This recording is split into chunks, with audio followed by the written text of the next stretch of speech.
Já aconteceu contigo de você ter sido obrigado a escolher produtos além daqueles que precisava, porque a loja tinha um valor mínimo para aceitar um cartão de crédito? E recebeu uma multa ou cobrança indevida porque cancelou um serviço? Se a sua resposta foi sim, significa que você foi injustiçado. Em ambos os casos, você foi a vítima e não sabia. Porque é bem provável que você não saiba quais são todos os direitos que possui. A verdade é que existem poucas informações claras e objetivas disponíveis sobre o direito do consumidor, apesar de haver vários pontos que nos protegem dessas práticas abusivas. E é por isso que convidamos um especialista no assunto, para nos trazer luz a essa matéria tão necessária no nosso dia a dia. Ele é o Dr. Plínio Lacerda, coordenador jurídico da Comissão de Defesa do Consumidor aqui da Alerj. Olá, Plínio. Tudo bem, Cláudia? Prazer estar aqui contigo. Prazer é todo nosso de a gente poder contar com mais de 45 anos de experiência, você que já foi promotor de justiça e agora a Alerj, através do deputado Fábio Silva, conta com esse cabedal de experiência, você agora nos ajudando nessa área tão vasta, tão necessária, né, Plínio? É verdade. O consumidor sempre tem dúvidas, né? Costuma dizer que às vezes até o estagiário do PROCON, se ele sai com um crachá, né? E vai no metrô, no ônibus e fala, trabalho no PROCON, para a tranquilidade dele, ele perde porque o consumidor, todo momento, a toda hora, ele quer saber se tem direito ou não tem direito. E isso é uma necessidade de esclarecer os direitos dos consumidores a respeito da lei, a respeito da jurisprudência, a respeito dos contratos mesmo, que ele mesmo a todo dia assina, seja por internet, seja contrato físico.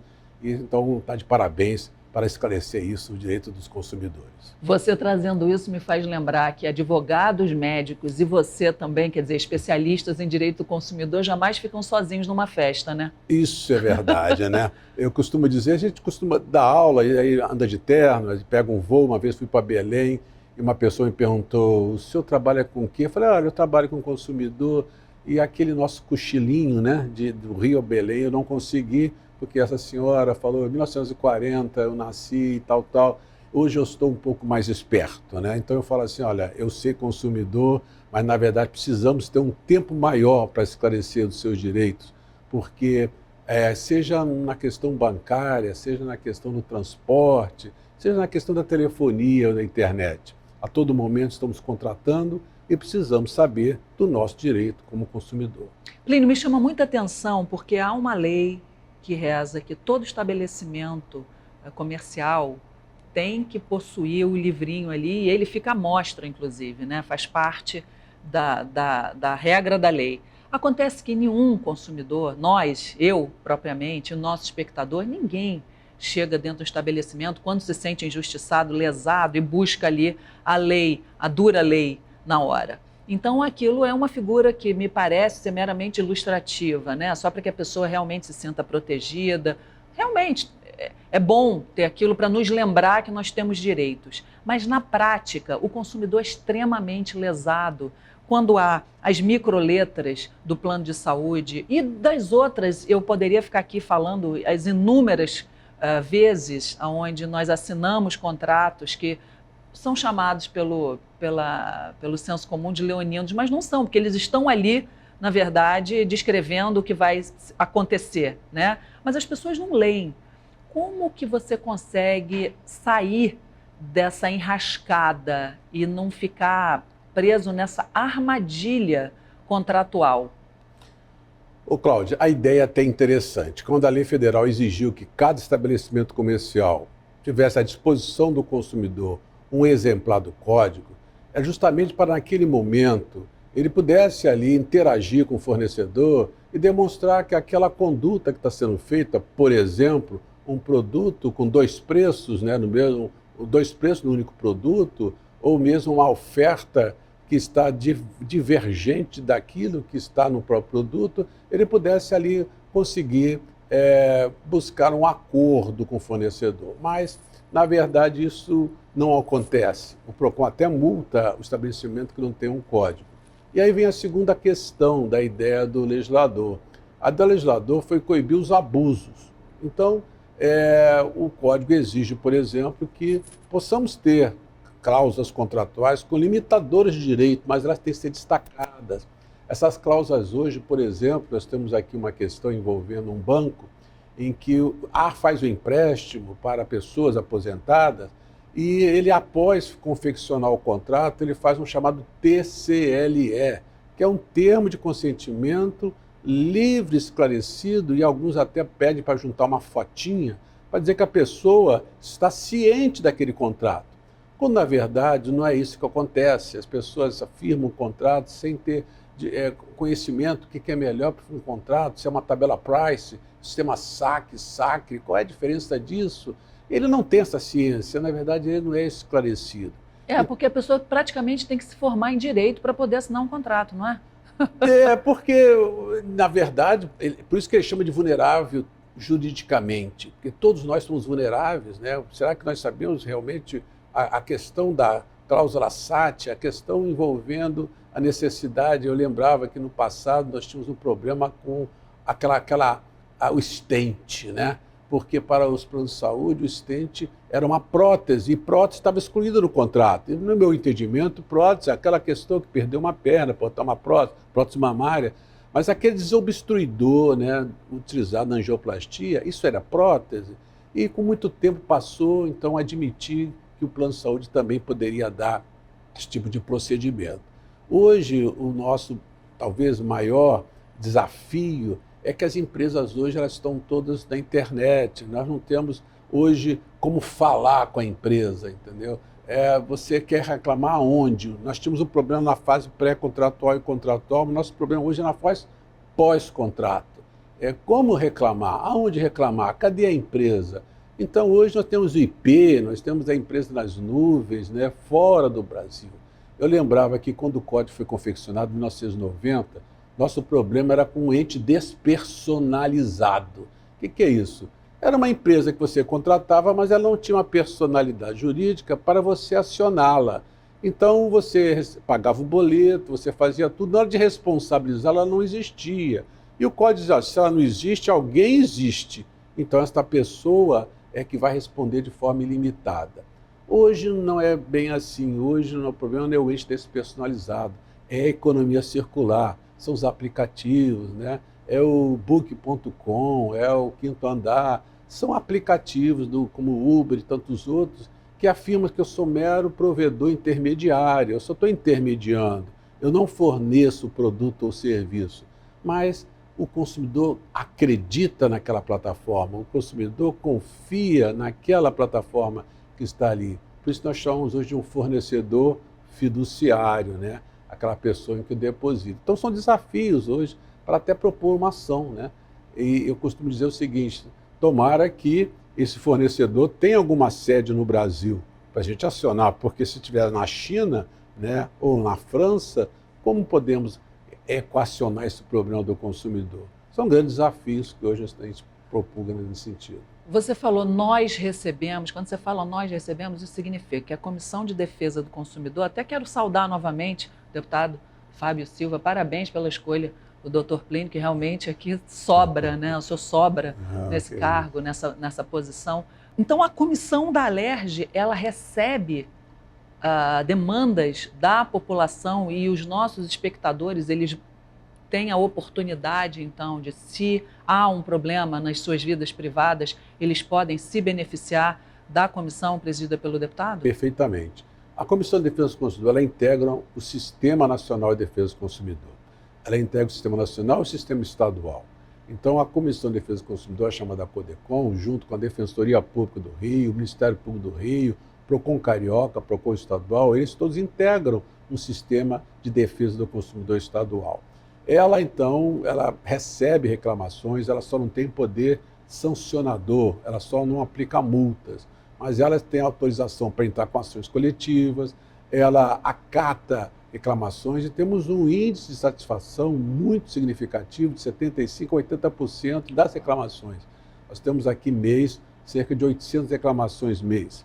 E o que talvez é o grande avanço que nós conseguimos para alguns consumidores, o primeiro foi a plataforma consumidor.gov. É uma plataforma do governo federal em que a pessoa reclama aqui e tem também um índice de resolutividade muito boa envolvendo as telefonias principalmente, onde você reclama do seu Zap, do seu aparelho celular, e nesse sentido você pode buscar uma satisfação.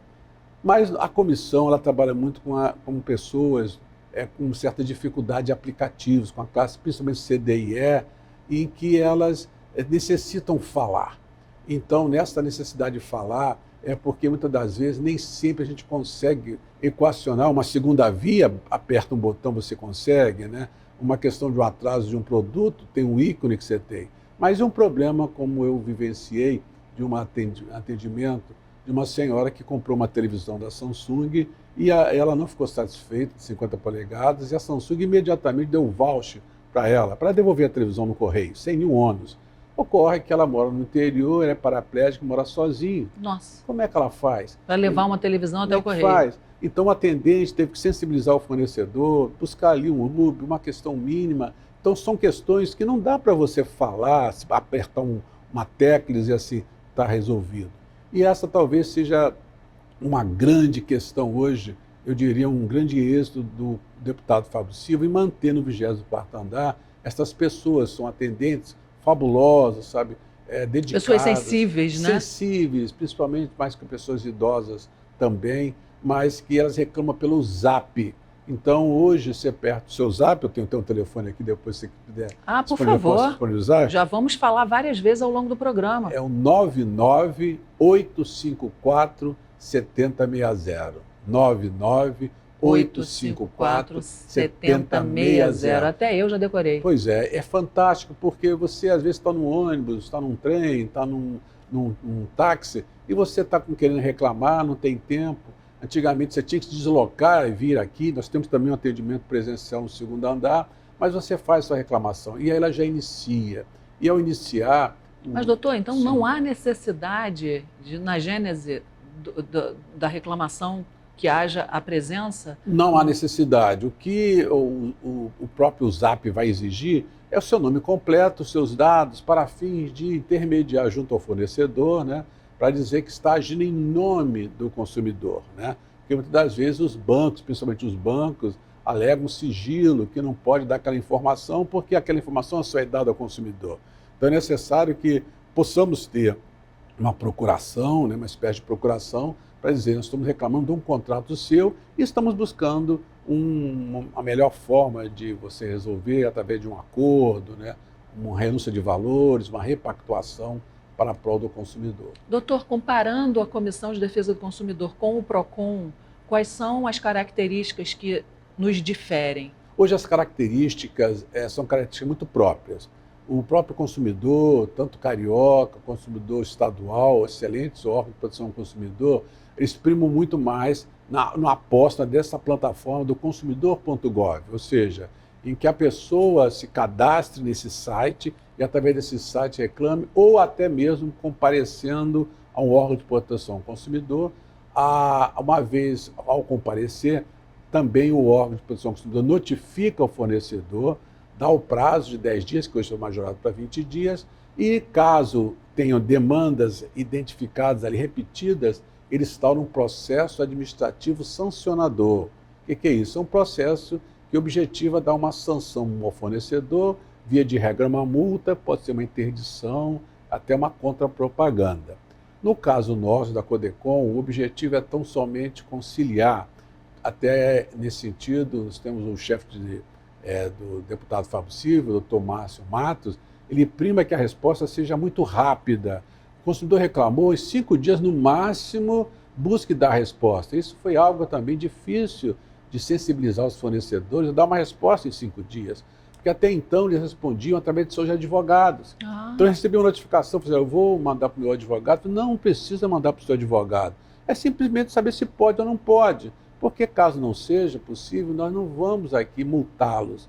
Nós não vamos aqui tomar providência. É claro, se uma vez repetir essas demandas de forma reiterada, aí eles encaminham lá para o nosso departamento jurídico para uma análise de possível ação coletiva, né? Ou seja, nós tivemos tantos casos aqui, citando o McDonald's, do hambúrguer com gosto de picanha, a questão, né? E aí eu falo sempre, onde o código ele interagiu e falou assim, o fornecedor não é o inimigo, mas o fornecedor não pode abusar do consumidor, da sua fragilidade, né? Então, muitas das vezes, nós não estamos aptos, preparados para fazer um contrato. Imagine que o mineiro gosta muito de ir para Cabo Frio, né? Nessas regiões também do Espírito Santo. Naquele momento, na praia de lazer, alguém fala, olha, a última oportunidade da sua vida, compre um sítio para o seu filho, né? E naquele momento eu não estou preparado para fazer um contrato, que nem um contrato de compra de um celular, né? E se ele o faz, o código diz, você está cobertado, né? Você, na verdade, tem o direito de refletir, né? Prazo de reflexão. Mas eu tenho que dizer também, e esta é uma forma de trazer aqui de uma certa forma, uma tristeza, porque o nosso Código Consumidor, que é o melhor código do mundo, né? É verdade, nós tivemos aqui em 1990... Muitos países têm o código? Muitos países têm código, mas não tem um código tão poderoso como o nosso. E tão completo, talvez? Completo a ponto de falar um produto sem preço é considerado crime pelo artigo 66. Você veja, na época aqui no Ministério da Fazenda... Mas passível de quê? Qual é a sanção? A sanção é detenção de 1 a 3 meses. Do dono do estabelecimento? Do dono do estabelecimento. Uau. Entendeu? Por quê? O que o código quer dizer é o seguinte... Viu como o consumidor não sabe? Não sabe. E a ideia do legislador não é lotar, né? Lotar os nossos presídios com os nossos gerentes, diretores. É dizer o seguinte, olha, essa falta de informação, então o preço da gasolina quando não tem informação, isso é uma infração não só administrativa, mas penal. Isso é passível de responder por crime, né? E eu fui promotor, né? Eu falei que fui promotor há 30 anos e fui titulado uma promotoria do consumidor em Juiz de Fora, uma cidade muito próxima aqui do Rio, e eu, como promotor, só fiz 10 denúncias a respeito desse crime. Significa dizer que o consumidor não tem ciência de que aquilo é um fato tão grave que o legislador falou assim, isso aqui não é só uma sanção administrativa, não é só uma sanção civil, uma sanção penal. Porque a questão, quando você entra numa loja, e as mulheres são muito alvo disso, né? Elas são... um vestido, uma bolsa, não põe o preço, então elas atraem para dentro da loja. E atrai dentro da loja, começa a falar e comprar, e na hora vem aquele preço da bolsa da Louis Vuitton, da Victor Hugo, e a pessoa é surpreendida. E agora? Mas nós temos uma solução, divide em 10 vezes, 30 vezes. Talvez aquele dinheiro que você está disponibilizando para uma bolsa, compra por impulso, né? Isso não seria próprio.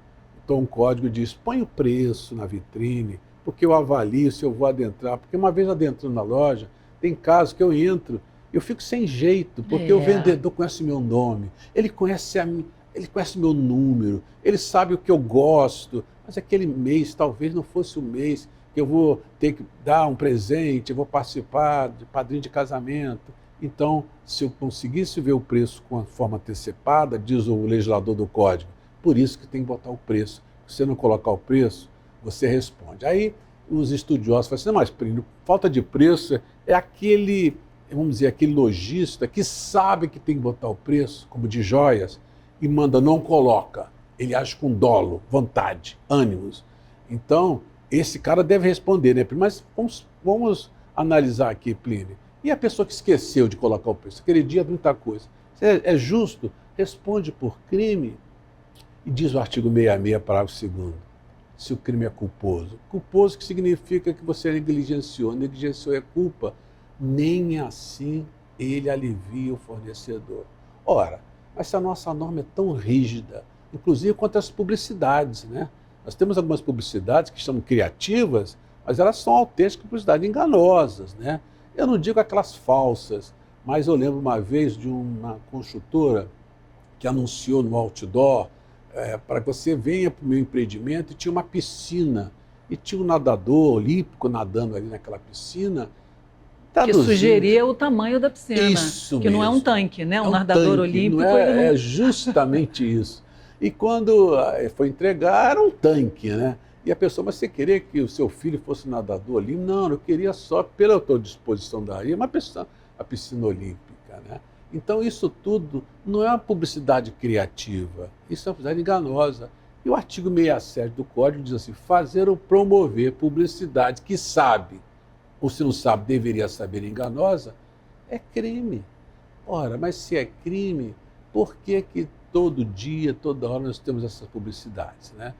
Possivelmente, que o próprio consumidor não sabe que isto seja algo considerado um delito, né? Por outro lado também, quando essa publicidade é a nível nacional, eu fui presidente de uma associação nacional do Ministério Público do Consumidor, chamada MPCOM. Cada promotor de cada estado pode tomar uma medida. Então, imagina a publicidade do Banco do Brasil. O Banco do Brasil não existe só no Rio, existe no Brasil inteiro. Quem é que deve acionar, buscar uma providência, né? Então, através da associação, nós buscávamos interagir com os colegas. Congregava assim, os... Não, você vai ficar... O Max, você está no Sul, então você vai entrar com... Então, nós não vamos entrar, porque senão você vai cada um propor num estado, isso facilita até para o fornecedor uma defesa. A ideia, então, era buscar entre os colegas ali uma medida única, com o objetivo de, mais uma vez, atender o que o Código do Consumidor trabalha, né? A proteção e defesa do sujeito, do consumidor. Então, é certo afirmar que a comissão ela seria uma forma mais célere, mais simples, mais rápida e tão eficaz quanto o PROCON para se resolver pendengas dos consumidores? Quer dizer, eu acho que sim. Não sei se a palavra certa seria pendengas, talvez seria... talvez nós temos menor complexidade. Menor talvez, complexidade, né? Isso. Porque as questões de maior complexidade, por exemplo, a negativa de um marca-passo, né? Possivelmente você não vai receber isso no PROCON, você vai ter que entrar na justiça e pedir uma liminar, até porque a vida humana não pode esperar 5 dias, né? Lógico. Mas questões, eu diria, mais patrimoniais, questões assim de devolução, né? Por exemplo, hoje ainda se discute muito a legislação federal. Nós tivemos um retrocesso com relação à Convenção de Varsóvia, que foi ratificada de Montreal, que é aquela questão do extravio de bagagem quando você vem do exterior, né? Esse voo não é nacional, é um voo internacional. E até então prevalecia o entendimento que o dano que você sofreu, que é o dano efetivo, você tem direito de reparar aquele dano. Então, por exemplo, se você teve um dano material, suas bagagens, elas têm como comprovar que o seu dano foi de R$80 mil, e o dano moral, quer dizer, a dor, sofrimento, a angústia, a depressão, constrangimento com aquilo, você também tem direito de ser indenizado, sempre foi um entendimento de buscar reparar esse dano. Contudo, foi provocado o Supremo Tribunal Federal alegando que o Brasil é signatário de uma convenção internacional. Das duas, uma, ou cumpre a convenção, ou, na verdade, denuncia. Sob esse pretexto, passou-se a entender que, no caso de transporte aéreo internacional, estrangeiro, prevalece, com relação a dano material, aquilo que está avançado na convenção, que são mais ou menos 250 francos, né, convertido para a moeda. Ou seja, eu não tenho direito mais ao meu dano, que foi R$80 mil, e sim o dano tarifário imposto. Isso foi uma grande perda para o nosso direito consumidor. Já o dano moral, não. O dano moral prevalece ainda o entendimento que aplica o Código do Consumidor no artigo 27. Então, veja, é um retrocesso. Que é outro retrocesso? Nós temos no Código do Consumidor um direito... Mas isso já está consagrado? Ou seja, se uma pessoa leva uma bolsa dessas carésimas dentro da mala, que vale... E se vale muito mais que hoje R$55 mil, ou não, R$5.600 por peso, né? Ela não tendo peso, prevalece justamente aquilo que está na Convenção Internacional. Então, haja o que houver dentro de uma mala, o máximo que se pode... É o máximo, é chamada... há uma limitação para a sua reparação, quer dizer, é limitado. Então tem que ser no dano moral. No dano moral, mas você veja... Porque às vezes é o casamento do seu filho. Pois é. Não, eu fico pensando, uma pessoa também, a gente acaba... É uma data irreparável, né? Você então, fez um vestido, pode até não ser caro, de noiva mas se o seu vestido de noiva não chega... Da Suíça, então você importou, isso aí não é só dano material. E aí o Código diz no artigo 6º, diz que são direitos básicos do consumidor, a efetiva reparação do dano material, moral, individual e coletivo. É um direito que o próprio legislador otorgou através da Constituição Federal, diz que o Estado irá tutelar o consumidor na forma da lei. Então, não caberia ao nosso juízo, mas isso virou um tema chamado 210 do Supremo Tribunal Federal, isso é algo que está hoje pacífico, né? E é um retrocesso. Outro retrocesso que temos também, envolvendo o transporte aéreo, é a questão que temos o prazo de refletir, um prazo de reflexão de 7 dias, né? Ah, então vamos aguardar só um minutinho nesse prazo, porque é tanto assunto, é tanta riqueza, né? É tão necessário isso para nós, que nós vamos para um rápido intervalo, mas voltamos correndo, tá bom? Fica com a gente, é muito rápido, viu?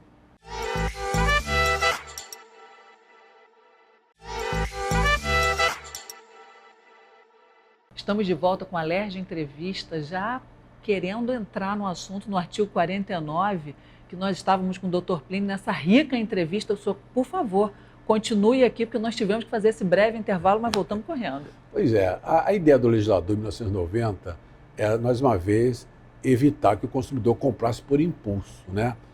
Então, em 1990, tínhamos as chamadas vendas door in door, né? Porta em porta, né? Caderninho da Avon, né? Você compra e depois, não era bem isso. Então, o Código de Raciocínio não era bem isso, isso traiu a sua pretensão, você tem direito de se arrepender. É um prazo de reflexão. Então, esse prazo de reflexão no Brasil é de 7 dias. Contudo... Para qualquer produto, doutor? Qualquer produto ou qualquer serviço. O problema não é tanto no produto, o problema hoje nosso é mais no serviço. Eu tenho uma reclamação de uma consumidora que ela estava em Portugal e fez pelo Book.com uma reserva de um hotel em Portugal. Ao chegar lá, não era bem aquilo, o hotel que dispunha na oferta. Então ela falou assim, eu não quero ficar mais. Mas os 7 dias começam a contar da data da chegada, então, não é da data da contratação, porque ela pode ter contratado 3 meses antes e chegou só agora. Justamente. Começam a contar, então... da data da conclusão do... Ele fala assim, o artigo 49 dispõe que o direito do consumidor de arrepender do produto é 7 dias a partir do recebimento do produto ou do término do serviço. Sim. Ou do início dessa efetividade do serviço, não da contratação. Sim. Porque eu posso contratar hoje um voo para o ano que vem, né? E aí não teria os 7 dias, já teria esgotado. Mas é justamente para que quando você ver aquilo, trai aquela sua confiabilidade sobre a questão da sua própria... não é aquilo que você estava pensando, né? Então, nesse momento, é feito. Pois bem, não obstante termos uma lei federal, a ANAC tem uma resolução envolvendo a questão do transporte aéreo, aí já no caso nacional, né? Do direito de se arrepender. Porque, às vezes, as pessoas costumam comprar... Eu lembro que eu estava fazendo uma pós-graduação... O senhor estava contando o caso da moça de Portugal? Pois é, de Portugal, ela fez esse contrato, chegando lá no momento, coisa de 1 hora depois, que ela estava se deslocando, chegou no hotel, traiu aquela confiança dela, dentro da sua credibilidade, daquilo que ela precisava ter. No código chama das legítimas expectativas do consumidor, entendeu? Eu tenho uma legítima expectativa a respeito de um produto ou um serviço. Se aquilo trai as suas legítimas expectativas, o código diz, olha, você pode se arrepender, você pode fazer um prazo de reflexão. Mas isso só é possível se você não for o estabelecimento. Então, ela reclamou do Book.com, o hotel em Portugal diz, olha, aqui em Portugal, a senhora fez, inclusive teve um probleminha de 15 minutos que ela chegou, deu no show, ela só não compareceu, mas não foi isso. Ela reclamou no Book.com. E nós estamos com esse problema ainda para resolver, para saber se o Book.com, embora é uma empresa não nacional, mas internacional, se ela está acatando o que o Código Consumidor estabelece, que é o direito de arrependimento. E, no caso aí, te fala que é o direito de arrependimento pela lei, mas no caso do transporte aéreo, a resolução da ANAC já estabelece um prazo menor de 24 horas para que você possa se arrepender de uma passagem aérea. Ah, então esse prevalece? Pois é, hoje discute-se muito se a resolução da ANAC sobrepõe a própria lei federal. Porque quando nós falamos da Convenção Internacional de Varsóvia, é uma convenção que tem força de lei federal. O Brasil, quando é signatário de um tratado internacional, o tratado internacional entrando em vigor no país, ele tem força de lei e derroga a lei. No obstante, nós entendemos pelo artigo 7º do Código do Consumidor, que diz os direitos previstos nesse código não excluirão outros decorrentes de tratados e convenções internacionais que o Brasil seja signatário. Ao nosso juízo, não exclui os direitos e não a questão da imposição de deveres. Então, a convenção, no caso, sem falar da resolução, a convenção, embora imponha esse limite que está afetando o meu direito, imagine o meu direito, eu tive um dano, no caso, ela tem questões que são ótimas para o consumidor, quando atrasa o voo, 4 horas, tem direito à acomodação, tem direito a tudo isso. A nossa questão é maior quando ela afeta o direito do consumidor e deveria prevalecer a nossa lei federal. A resolução ainda é uma incógnita, eu diria assim, uma mudança de paradigma. E talvez seja porque em 1990, quando o código saiu, nós chamamos isso de movimento pendular. O movimento do pêndulo foi muito a favor do consumidor, sabe, Cláudio? Sei. Os juízes acreditavam e falavam, gente, isso aqui é um absurdo, está na lei, o consumidor está com direito. Mas esse movimento pendular, passado o tempo, ele começou a voltar muito mais para um outro tipo de foco da empresa, sabe? Eu tenho uma perguntinha, isso não favoreceu demais o consumidor e até tornou alguns, obviamente que é uma pequena minoria, mas alguém ali com aquela vontade de se locupletar, aconteceu isso? Não digo para você que isso não seja uma inverdade. Eu até, como falei, trabalhei muito tempo na justiça, vi vários casos de consumidores que nitidamente a gente via que estava ali com o único propósito de ganhar um din-din, né? De ganhar alguma coisa. Na verdade, ele não estava reivindicando seu direito. É muito comum na faculdade um aluno falar assim, tomara que o banco ponha meu nome no SPC. Eu falei, mas por que você está devendo? Não, é só para ganhar um dinheirinho. Não, isso não é o direito. Mas isso, na verdade, eu diria o seguinte, Cláudio, isso é um problema da empresa, sabe? Isso é um problema do empresário, porque hoje, ao mesmo tempo que a Justiça do Trabalho sempre foi muito criticada, né? Porque os empresários falam, a Justiça do Trabalho não adianta, a gente não ganha nada. A gente vai lá, o trabalhador fala que trabalhou sábado, domingo, nunca abri sábado e domingo, e no entanto ele fala isso e o juiz acaba acatando. E eu falava assim, não é bem assim, deixa eu te falar. É que você confiava muito no trabalhador. Primeiro ele assinava um livro, depois ele marcava um ponto, outro marcava o ponto por ele, né? Depois você foi evoluindo até botar uma biometria, hoje você fez uma questão facial, mas tudo isso para provar o quê?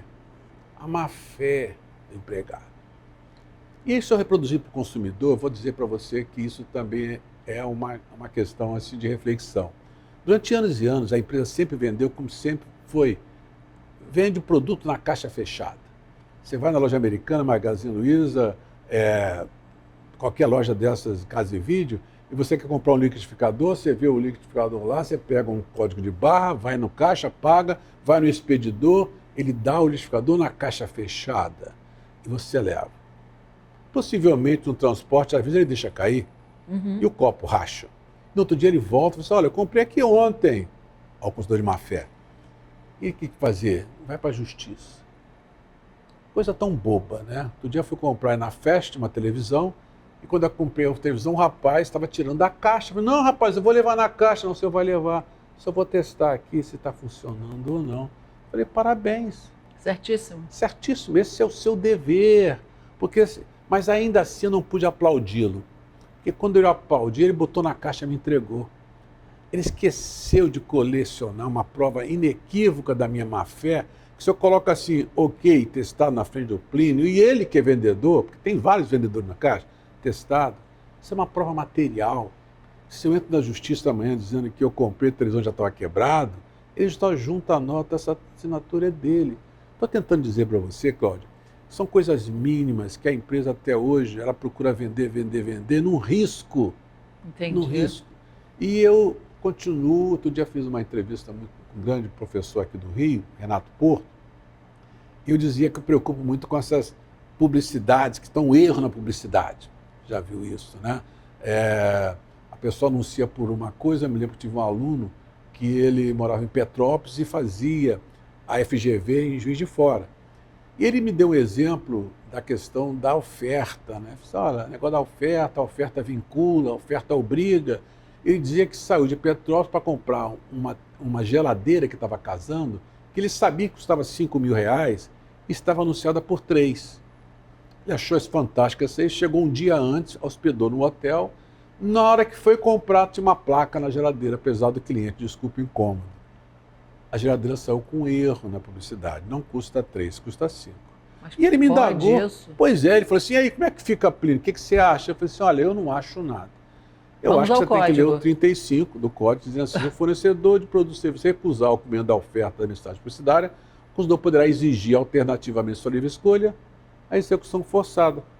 Eu falei assim, eu acho que você tinha que recorrer dessa decisão. Passou um tempo, passou uns 3, 4 meses, ele me ligou, Plínio, consegui, a turma recursal entendeu igualzinho. Estou te contando isso por quê? Você às vezes gasta mais. Ele gastou mais ou ele entrou pela comissão? Não, pelo juizado, até 20 pelo- salários mínimos ele não paga. Ah, Então, ele até 20 mil reais não teve que arcar com pagamento. Mas, nesse contexto, quando ele recorreu, ele teve que fazer o preparo. Então, ele teve que fazer um valor ali significativo e deu sorte de ter ganho.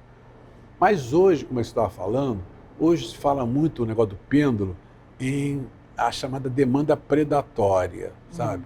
Hoje se fala muito que o juizado está cheio de consumidor de má fé. Hoje se fala do dano moral, da indústria do dano moral. Eu posso falar para você que essa premissa não é totalmente verdadeira, que há casos sim. Mas esses casos, a empresa tem que colecionar provas para demonstrar em juízo que existe a questão de má fé. Em geral, o código foi confeccionado para o consumidor de boa fé, o consumidor confiança, lealdade, sabe? Então, eu não sei, nesse exemplo da geladeira, interessante, porque 3 mil reais para 5, nós podemos aqui afirmar que o juiz poderia determinar vender por 3. Mas vamos supor que fosse 3 reais. 3 reais, Plínio? Não tem jeito, ele está de má fé. Aí, Cláudia, eu fico, nesse tanto tempo que eu estudo consumidor, eu fico refletindo com meus botões e falo assim, Qual quem é o é que limite? errou? Não, mas quem é que errou? Porque você veja bem, o Carrefour, ele diariamente anuncia. Quem é que errou na publicidade? Eu já vi passagem aérea por R$1. Passar o quê? Passagem aérea por Passagem R$1, aérea. não é? Já tivemos verdade. uma. É. É um chamariz, né? Era um chamariz. Ninguém ficou ligando para lá. Uma geladeira por R$3, ele está de má fé. Eu não posso presumir que o consumidor esteja de má fé. Eu tenho que provar. Qual é a estratégia da empresa? Porque há empresas que fazem isso justamente Não, para aí poder... os julgados fazem assim. Plínio, eu vou adotar a teoria do erro. No Código Civil, que é o código que trata os iguais, nós estamos em situação de igualdade. Se você vender o seu apartamento, eu comprar, você é vendedor ou sou comprador, nós estamos em situação de igualdade. Se tiver um erro na publicidade, vamos supor que você está anunciando o seu apartamento por R$3, o juiz vai ser chamado e falar, olha, eu vou temperar isso aqui. A Cláudia não vai vender o apartamento na Vila Solta, sua cobertura por R$3. Então, se houve um erro, é um erro excusável, desculpável. Mas nós sustentamos, quando há a Cláudia construtora e o Plínio, pessoa física, você já não é mais a situação de igualdade. Se houve um erro na sua oferta, é porque você permitiu circular esse erro. Você podia simplesmente evitar, fazer uma contrapropaganda, uma forma de uma errata, né, para evitar que eu pudesse acreditar naquilo. Porque você veja só, esse exemplo que eu dei, o rapaz saiu de Petrópolis para dormir em Juiz de Fora, gastou tempo, Pedágio, gasolina. E acomodação, o hotel, que ele foi, você é o primeiro. Na expectativa, né, de uma diferença de quase de 50%. Pois é. E isso ainda hoje, os juízes não veem assim. Eles deviam ver que esse pêndulo que está hoje aqui, e hoje a ideia é de recuperar a empresa, então nós temos a lei de recuperação da empresa, hoje nós temos a questão da lei do distrato. Ora, eu já entrei com várias ações coletivas contra a construtora pela cláusula de tolerância. O que é a cláusula de tolerância? É uma cláusula que é avançada dentro da construtora, em que eu sou obrigado a pagar em dia meus compromissos sob pena de multa, e a construtora é obrigada a entregar o imóvel naquela data que ela avançou. Bom, mas chegou aquela data, e aí ela não entrega. Aí tem uma cláusula de, não, mas aí vão ter mais uma tolerância. Tolerância é o quê? De mais um dia? De 6 meses? Uau. Isso, a meu juízo, é um abuso. É porque onde a pessoa vai morar. Onde é né? que vai morar? Estou Tá pagando aluguel, já isso. parei de pagar o aluguel, o proprietário, eu já falei com ele que eu vou entregar. Porque ele criou a expectativa Ele criou a também. expectativa. E aí, dentro dessa expectativa, como eu vou poder hoje dizer o seguinte, olha, vamos tolerar. E, ao meu juízo, Robert Alexi tem uma trecho que fala tudo aquilo que ultrapassa a razoabilidade e proporcionalidade é considerado um abuso. Então, se eu tenho prazos para cumprir e não cumpro, né, eu sou penalizado. Mas por que a construtora não? Mas isso hoje está vencido.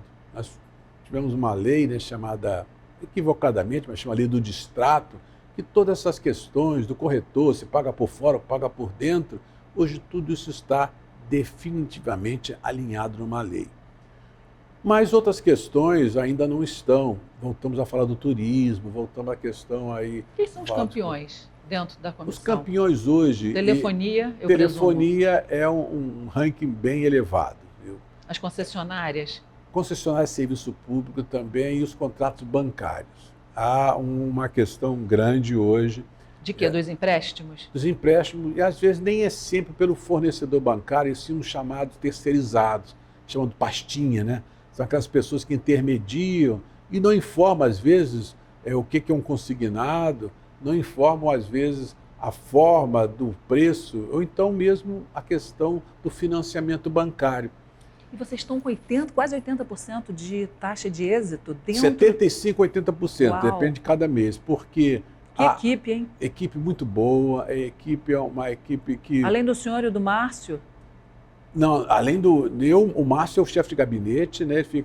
Nós temos aqui no segundo andar os atendimentos, no sexto andar o gabinete, no 24º andar, que é essa equipe que fica de conciliadores, e eu fico no 27º andar só daquilo que há demandas repetitivas e que necessitam de uma tutela coletiva porque está repetindo as demandas e não está tendo êxito, né? E isso sem que o consumidor tenha que vir aqui, quer dizer, ele precisa tudo vir. remotamente. Tudo remotamente,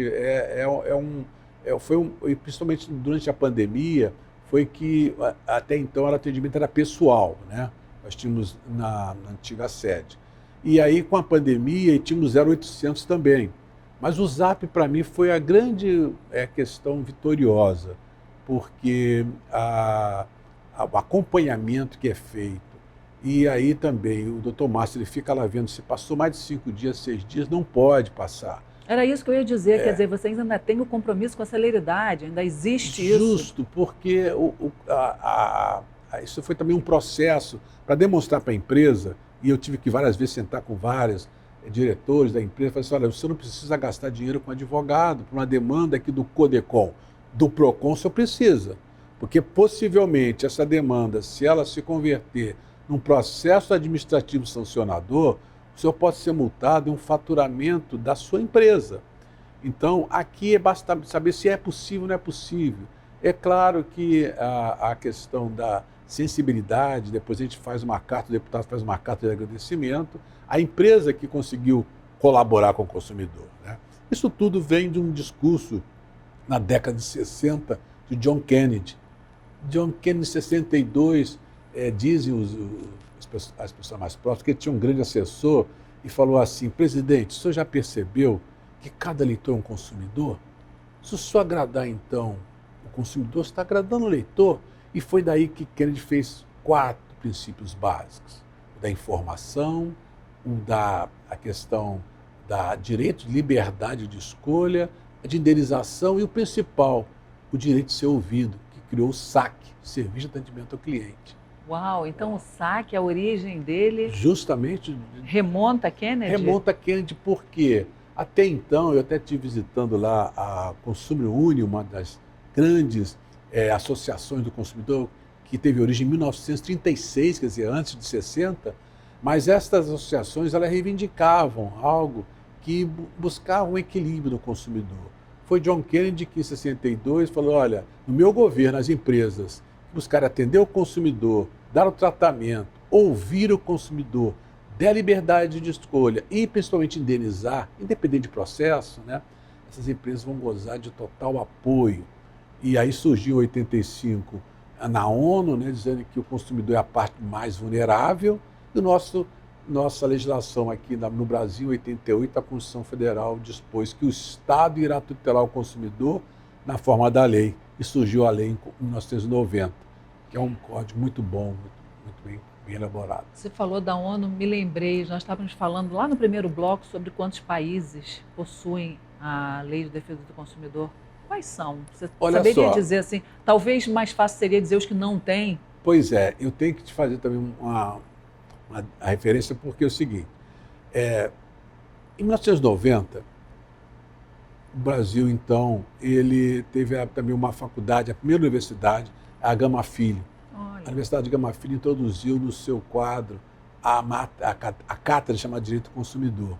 E, nesse sentido, a Gama Filho fez uma pesquisa através dos nossos alunos lá, quais são os países que tinham o direito do consumidor. E aí eu estou para dizer para ti que, na verdade, temos países, mas o código é do consumo e não do consumidor. E é nesse sentido que o Brasil temos um código de proteção e defesa do sujeito, do consumidor, ao contrário dos outros países que têm um código do consumo. Nós já estamos nos encaminhando para o final, então eu queria que você falasse novamente o Zap, que você deu um telefone de WhatsApp, e também os seus agradecimentos e considerações ao espectador que realmente está precisando de uma orientação do alto do seu conhecimento, de toda essa equipe, o que ele pode fazer, como ele deve proceder e suas palavras aí de agradecimento ao nosso deputado também. Eu também quero agradecer, deputado, extraordinário, olha, o senhor escolheu logo o melhor, viu? Já está aqui feito o meu registro, por favor. Obrigado, Cláudio. Eu quero agradecer mais uma vez essa oportunidade, né, de falar do nosso direito do consumidor, destacar aqui o telefone, né, do Zap, que nós chamamos, que é o 99854-7060, 99854-7060. Você deve reclamar, você deve acreditar. Existe um lema em Rotary que diz: acredite no que faz, faça aquilo que acredite. E eu estou aqui para dizer para vocês o seguinte, que o Código do Consumidor, ele assegura o seu direito. Se temos cláusulas limitadoras de direito, elas têm que ser destacadas. Se você tem o direito de pleitear, não deixe de reclamar. Você pode utilizar a Comissão de Defesa do Consumidor. Caso não tenha êxito, o juizado especial, um juizado que até 20 salários mínimos você não paga, você não tem gastos com advogado, nem custas. Mas o principal é que você possa reclamar. E agradecer também ao próprio deputado Fábio Silva, ele que nos orienta, ele que passa essa determinação das ações coletivas. Estamos aqui à sua disposição. Muito obrigado. Muito obrigado. Vocês também têm um Instagram, né?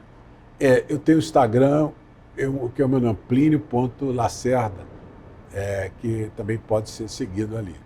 O senhor vai arrumar muito seguidor, porque o pessoal, o nosso espectador aqui é uma galera fiel, um pessoal muito leal. Muito obrigada pela sua presença. Cláudio. Obrigado a Agradeço você. ao deputado por ter cedido tudo isso para ser entrevistado por agradeço. nós aqui da TV Alerj. Nós agradecemos a você que nos acompanha até agora, que nós sabemos muito bem que a sua audiência é uma questão de escolha. Até o próximo programa.